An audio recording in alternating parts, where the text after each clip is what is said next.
Hi, I'm Marcia Sear. Welcome to Water, Health, and Home, Kenosha's efforts to protect you, especially your water.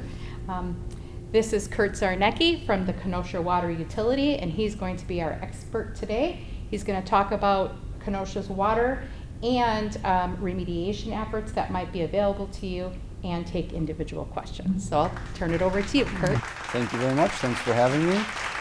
So like she said, I'm the general manager of the Kenosha Water Utility. I've been with this organization for 17 years now. So I've seen a lot of changes throughout that 17 years, and lead is definitely one of those changes. So just to give a little bit of a backstory on lead, lead was a very commonly used material in plumbing throughout the 19th century or 20th century. Really probably because it's very malleable, very easy to work with, and probably readily available at the time. So there was a lot of plumbing that went in locally here in the early 1900s that was lead to homes. City of Kenosha was actually very forward thinking, and they passed a local ordinance in 1937, and that ordinance prohibited lead from being used from that point forward. So while other communities continued to use it as late as the 1980s, well after it was kind of known what the health hazards were, Kenosha was ahead of that curve, eliminating it much sooner. So really anything that developed prior to World War II here in the city of Kenosha is really the area we're focusing on from a lead perspective. Beyond that, there's a lot of other areas where a person can get lead, but water is one of those because the lead pipes serve homes. But more commonly, when you actually see like lead poisoning in children, a lot of times that's from lead-based paints. Kids have a tendency of putting that in their mouth when it chips off. It has high lead levels. It can really elevate their blood lead levels and cause kind of negative health impacts. So what lead is it's a neurotoxin, so it can cause developmental problems in young children. That's why a lot of the focus on the funding as well as the remediation is really on kind of those pregnant and nursing women and children under the age of 7, because that's really when their system is developing really rapidly, and we want to make sure they're not exposed to this neurotoxin at that point in time. It can cause some health impacts in adults as well, long-term exposure, but really children is that focused demographic in pregnant and nursing women. So like I said, here in Kenosha, we've been doing a lot of things. Up until recently, using utility rates was not an option for funding some of this because it's a very unique situation we're dealing with. A portion of this is privately owned and a portion is publicly owned. So while each individual home is served by a water service line, which runs kind of from the roadway into the home itself, only about half of that is actually owned and maintained by the utility. It's the portion from the street up to kind of what we call a shutoff valve. And that's usually located either in the sidewalk area or that kind of grass area between the curb and gutter and the sidewalk. So that's the portion that the utility has always owned and maintained. We have good records, we have a good understanding of what might be there, but the portion from that sidewalk area into the home is actually privately owned, which is what is really complicating the lead service line replacement initiatives throughout the country. Because as a regulated utility, we were not allowed to use any user rates for that privately owned portion of it. And it can be a pretty significant cost. The cost for a private side replacement is varied from about $4,000 when we started the program up to $6,000. So as you can imagine, there's not a lot of residents that just have that kind of money laying around for a pipe that for all intents and purposes is still functioning. It's still providing them water.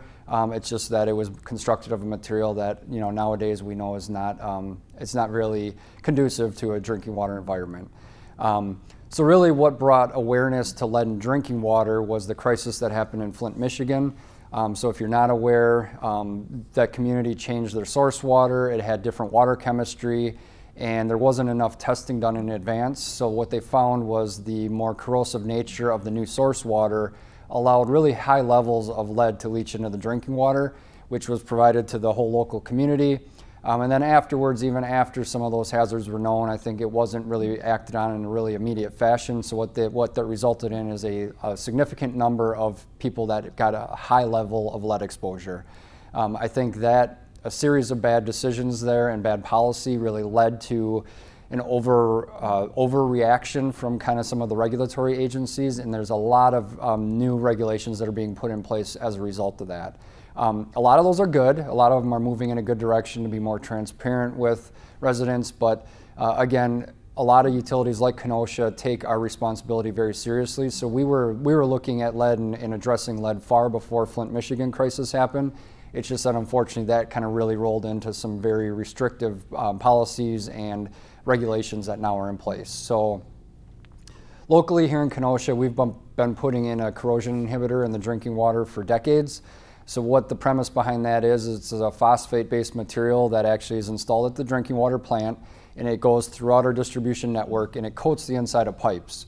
So that kind of helps prevent any of those heavy metals from the pipe walls from leaching into the drinking water. So that's been installed, like I said, for decades, and we've also done a corrosion control optimization study, which we've analyzed our system at a bunch of different dosing levels to find what really is the optimal level of that corrosion inhibitor so that we can kind of optimize our distribution network as we ultimately work towards the final solution, which is removing all the lead from the plumbing within this whole city limits. So we did what we could by adding a corrosion inhibitor up until 2017. That's when, right after Flint, Michigan happened, there was kind of everyone was realizing the hazards of lead in drinking water and the need to really remove the lead, not just mask it.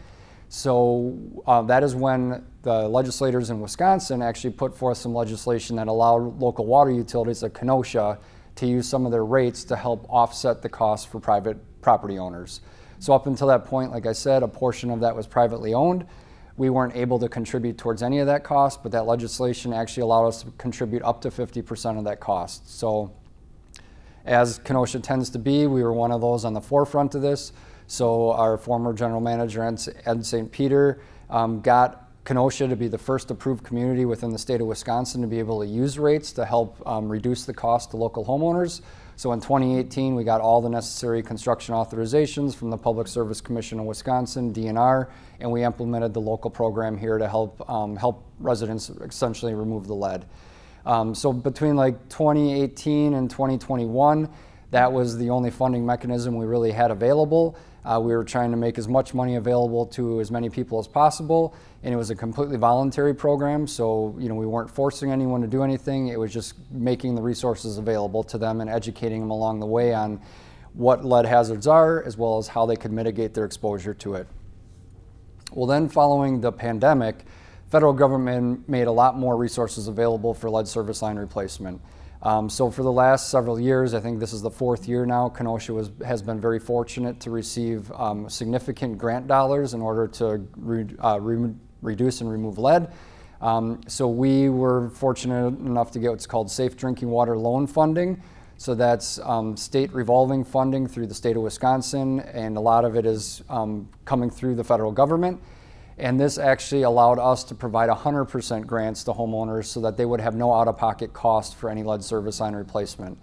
Now the program has shifted and changed through the years. When we started in 2018, it was a community-wide initiative. The same funding source was available to anyone. We were trying to hit our entire service area.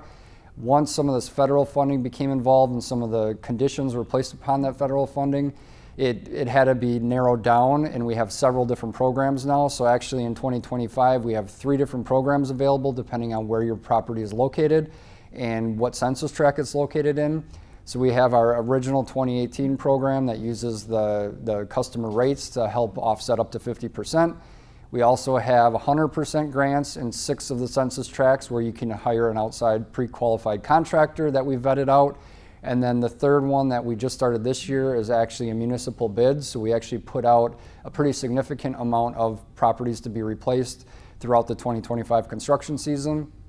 Again, trying to take advantage of some of that federal funding and the scoring criteria. Those are for 6 of the more disadvantaged communities or disadvantaged census tracts throughout the community. So we've been trying to accelerate this as quick as possible in preparation for some lead and copper rule revisions that are on the horizon from the Environmental Protection Agency. Very successful. This has been the first year it's been a mandatory program, trying to take advantage of that grant funding we've been awarded. And very proud to say that the community has really stepped up, even though we're making it mandatory and it is invasive, obviously having to let a contractor into your home to do the necessary replacements. They've been allowing us to get enough inventory to keep going, to keep productive, so it's been a very, very, very successful program and how it's ebbed and flowed and changed throughout the years. We look at ourselves as an essential service to the community, so our ultimate goal is providing abundant and safe drinking water for the community. So again, our ultimate goal is to get the lead out of the system entirely, but in the meantime, we're also taking proactive measures to make sure that we're not only in compliance with safe drinking water standards, but also communicating to our customers to kind of be transparent on what service line might be serving your home, what you can do to reduce that exposure, and kind of what questions might put your mind at ease moving forward. So some of those proactive measures you can take are lead can really start to transmit from the pipe into the water when we call it stagnation. So like overnight when you're sleeping, you're not using any water in your home, you're not taking a shower, you're not using the toilets. It really just sits in that service line in your internal plumbing for hours and hours at a time. When it's stagnated like that, that's when water can really transmit from the pipe wall into the water column. So in those circumstances, we just recommend people in the morning, the first thing you do shouldn't be to, fill up your coffee pot and start a cup of coffee or start a pot of coffee. Maybe try to take a shower, use your toilet, that kind of stuff to freshen up the water. Or if you really need to have that coffee for that pick-me-up, run it for a few minutes in your cold water side of things just to make sure that water that was sitting overnight is flushed out. You got fresh water from the main that really isn't exposed to lead, because lead was never used as water main materials. It's usually cast iron, ductile iron, or polyvinyl chloride, PVC. Really, that's what the mains are. When we're talking about lead, it's just that private service line from the main into the home. So the water in mains is not what's causing this lead exposure. It's actually the individual service line to a home. Again, beyond that then, there's also point of use filters. So anyone that really has concerns or doesn't have the financial capacity to replace their service at this time, there's a lot of filters that are available from any commercial outlet. As long as you make sure that they're certified to remove lead, that will be what we would recommend for any cooking or any drinking. But again, ultimately, it's removing the lead service line is the only thing that will make the lead go away. So all these other mechanisms are just kind of areas to mitigate the exposure, not eliminate it. Kenosha continues to try to seek any grant funding we can to reduce the burden on our customers as well as the individual homeowners. And we continue to try to refine our inventory and make all of that information public to our customers so they know exactly what they're served by and again, how they can financially try to navigate the program to get it removed. So there's a lot of changes that are on the horizon as far as lead is concerned. Lead and copper rule is really what governs the lead and copper levels that are allowed in water, drinking water. That hasn't been established for decades, and we've been continually in compliance with those rules. But within the last 5 years, there's been 2 new revisions to it. One is called the Lead and Copper Rule Revision. The other one is called the Lead and Copper Rule Improvements. Both of those are trying to use some of the data and lessons learned through the years and also increase the amount of publicly available information for our customers. So you're going to see more notices going out on what your service line is. Anyone that is not, we don't know exactly the service line material or we know that it's lead, you're going to be getting a notice on an annual basis letting you know that the line that you're served by is either lead or unknown but could contain lead. We have to do more frequent testing from the lead and copper rule perspective. We were on reduced monitoring because of how we complied with all the federal regulations, but we kind of started all that over. So we have a lot larger number. We're doing lead site only. So there's a lot of good improvements that came from it. And I guess all I can say is I can give you confidence that even with a lot of the revisions, our optimization appears to be working as our lead levels continue to reduce in our distribution network and continue to go down at customers' taps. So with the program itself, like I said, it's a collaborative effort because it's not only with the water utility and the property owner, it's also with the contractor. So there's really 3 parties to that particular contract and agreement. It is invasive. You gotta, essentially dig up in the road, dig up in the parkway area, sidewalk area, and put a small hole in either the basement wall or basement floor for that new pipe to enter the home. But once that's done, really, other than premise plumbing and any fixtures in the home, all the lead from the main to that meter is removed. And with time, we'll draw down to 0, like I said, because there's no lead in our distribution network. So again, Kenosha's taking a lot of proactive measures, a lot of forward-thinking people, dating back to the 1930s when our Common Council had the wherewithal to pass that local ordinance, even up to Mr. Ed St. Peter recently, who was the first in the state to offer this up to the local community. So again, taking this very seriously and trying to use all the resources available at our disposal to really educate our customers and help them navigate getting this removed and providing the ultimate goal, which is safe and quality drinking water. So I guess I'll pause there maybe if there's any questions I could ask or answer. I have a couple questions. So we're recording this video for people who might be watching it later. How could somebody find out if they know their home is older than 1937?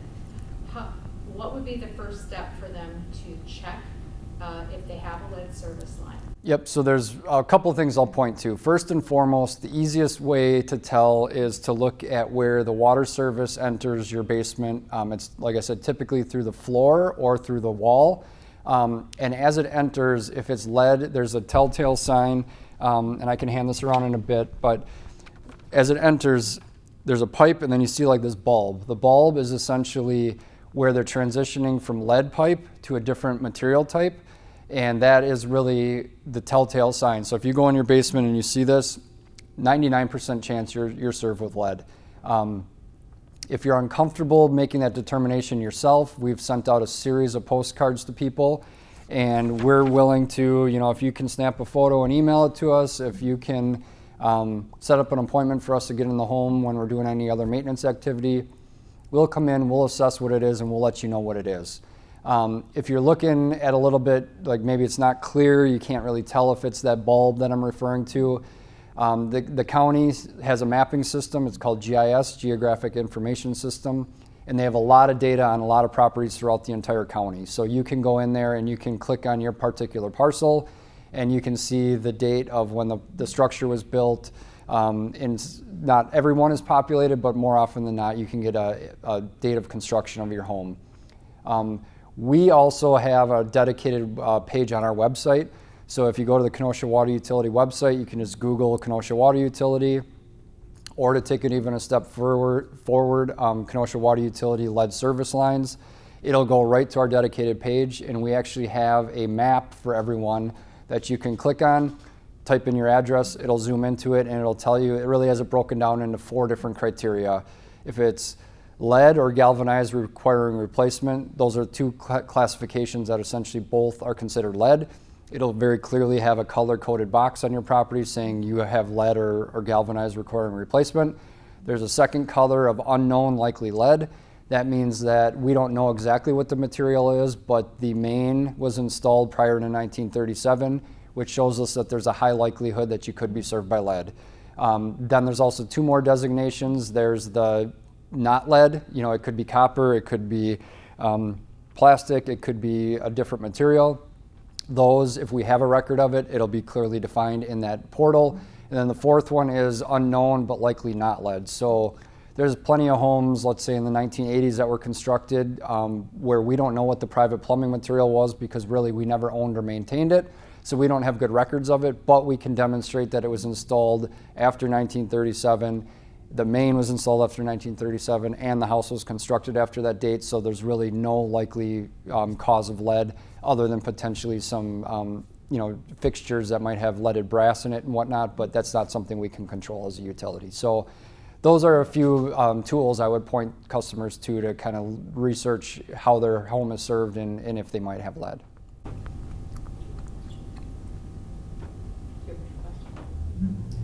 Well, I guess some of the old schools we have in town, obviously they'd have to be before 37, would they not? They are, but fortunately a lot of those have significantly oversized plumbing, so most of the service lines, because of the size of the school, they use large diameter pipes. Well, lead was only found to be up to 2 inches in diameter, so I think out of all the schools in town, from my recollection, all of them have service lines that are larger than 2-inch diameter, so luckily they were using cast iron or ductile iron and not lead back in the day. Now, internal plumbing, we can't really speak to that, but it's very uncommon to see ductile iron out in kind of the service line and then have it transition to something different inside. We see that the other way around where there's lead outside, but then it transitions into like galvanized or copper in the home, but very infrequently do we see it the other way around. Question. So back in 1937, 38, was there a lot of reports coming in that there were a lot of health hazards, and that's how they connected it, or? That's a great question. Obviously, I wasn't around back then, so I can't speak to that, but I feel like there had to have been a reason behind it. I think lead was still used in paints and gasoline and other products well beyond 1937, but probably some of the neurotoxin capabilities that maybe you're hearing about now, maybe that was known to some of the alders or to the scientific community, and maybe that's why they made a concerted effort to remove it from the water system, thinking that there's other materials, there's other alternatives involved that don't require lead to be used. So while I can't say definitively, I feel like that product continued to be used, so there was some forward thinking that eventually it's probably something that we don't want to have in our system. And I'm thinking of another building, Jockey International. So you said you've got these wonderful grants. Because that's a business, would they be allowed to go for that grant to fix up? So up until this year, the answer was no, but based on some of the changes we've made to the program, now it's anyone within a certain footprint, those census tracts that I referred to, they're all eligible for the same funding. Before 2025, there was different funding for different types of ownership, so it needed to be individually owned or a couple other criteria to be qualifying for the program. But now trying to cast as wide a net as possible and trying to take advantage of all the benefits of the federal programs, now we can offer it to both individually owned homes and businesses. If a homeowner decides to go through with the service line replacement to get the lead out, how long of a process could they expect for it to be from the moment they contact to ask for the replacement until it's over? It's a great question, and unfortunately it varies. So there are circumstances where it's very quick. There's a lot of properties where maybe we get called out and there's a leak. That's more of an emergency situation where the service is leaking. It's either not providing water to the home, or the leak is causing the homeowner to be exposed to higher lead levels than we're accustomed to. So in that circumstance, we try to have it as an emergency repair. Our municipal program this year is probably the opposite end of the extreme. So we started the process of communicating with and educating homeowners back in April, and setting up a list and having the contractor systematically go up and down avenues to try to eradicate lead as they traverse the city. So in those circumstances, it depends where you live and kind of where the contractor will be at the time. Others, the voluntary program, once they were signed up and they had a contractor on board to do the work, it moved as quick as that contractor's availability was. The whole process, just to kind of give you an idea how that works, the way it used to be done is the private plumbing contractor would do the homeowner's side first, and then our crews would come back and do our side immediately following that. In that circumstance, the actual underground work would take 2 days. Typically, day one would be the private plumbing contractor doing the private side. Day two would be us doing the public side. And really then restoration and everything would follow, but the really invasive thing for a homeowner was about 1 to 2 days. Now with the current program the way it is, the contractor is doing both the utility-owned portion and the private portion, so really all the underground work is getting done in the same day, and it's a pretty quick process because they have a lot more staffing available and a lot more construction equipment that we just don't have. So it's a pretty short process, but getting on the schedule is really the key component there.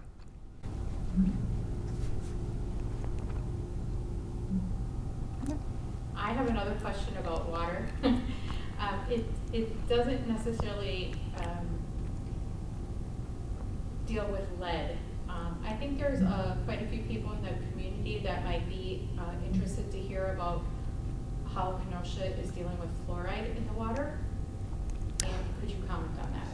Yes, so fluoride has really been up to local decision makers for as long as I'm aware of. So there have been local decisions made to fluoridate the water here in Kenosha. And that's based on all the medical and dental and scientific community, what they feel is the most effective thing to address, dental disease in the community. That has changed over time though.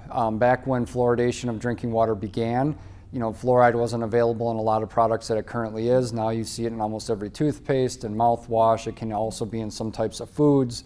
So I think a lot of residents are already being exposed to fluoride that maybe 30, 40 years ago they would not have been.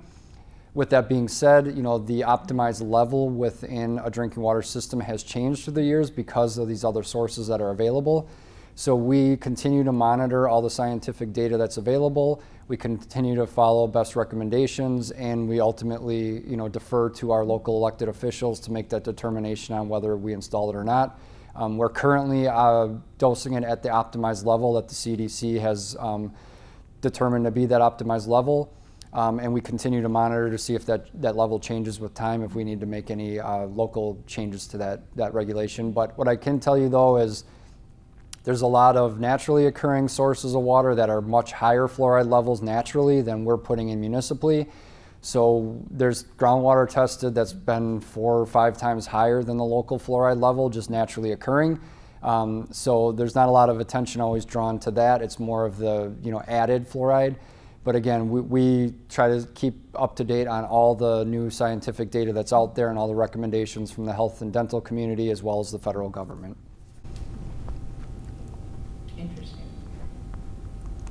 I don't want to barge in, but I have another question. Okay. I have heard that many cities' tap water is actually healthier and safer than buying bottled water, and I was wondering if you could explain that.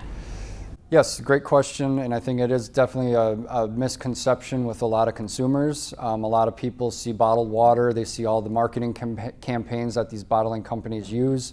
What I can tell you is drinking water industry, municipal drinking water industry is highly regulated. We have to do thousands and thousands of tests a year.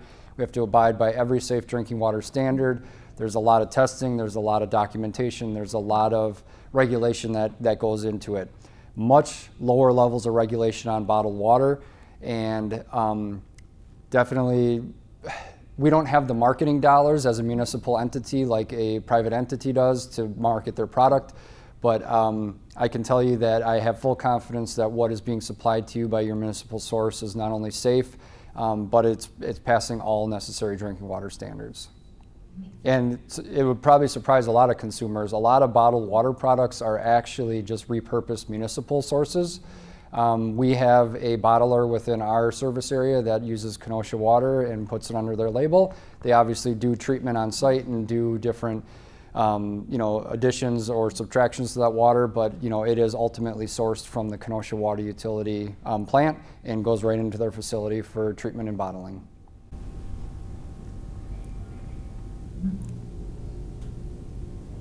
Okay, I have one more question. I know that a lot of people are concerned about microplastics in our water, and then I saw your tool there showing us the different kind of pipes, and some of those pipes are plastic, so I'm wondering, will we just have to worry about removing all of our plastic pipes someday, or how is it different? So that's a great question, and I think all of us in the industry have similar concerns because you never know what the future holds. With time and with additional data and research, things change. What I can tell you is plastic-based pipes for a water system are specifically designed to prevent any of those resins or plastics from migrating from the pipe into the plumbing or into the water. So I think there's a lot of research and a lot of data and a lot of analysis that goes into the different types of products. When you say plastic, that is a wide range of products. So there are things that I think anyone would agree you don't want to put in a drinking water system, but PVC, polyvinyl chloride, privately there's CPVC, chlorinated pinyl polychloride.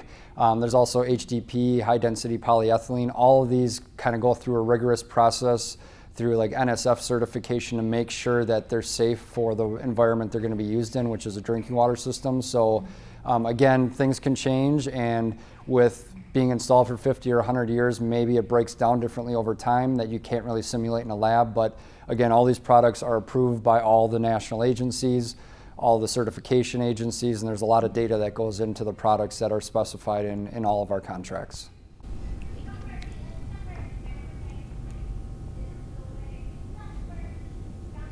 All right. Well, I guess if there's no more questions, I thank you for having me today. Again, we know we provide an essential service to the community. We take that responsibility very seriously. I hope you came across that there's a lot of work that goes into this. We have a lot of dedicated, knowledgeable staff that work around the clock. We have a certified lab. So we have a wealth of knowledge and a wealth of different disciplines or expertise that goes into creating the drinking water that not only you drink, but also then the wastewater that creates going back into Lake Michigan. We're good stewards of the environment, so we're always making sure we're not only protecting our source water, but also providing clean and abundant water for our customers. So please know that there's a whole team of people behind the scenes working diligently to provide the water that you drink every day. We are very an out of sight, out of mind industry, so we don't always tout ourselves and all the good things we're doing, but please know that there's a lot of dedicated, professionals behind the scenes, making sure that you're provided the highest quality water possible.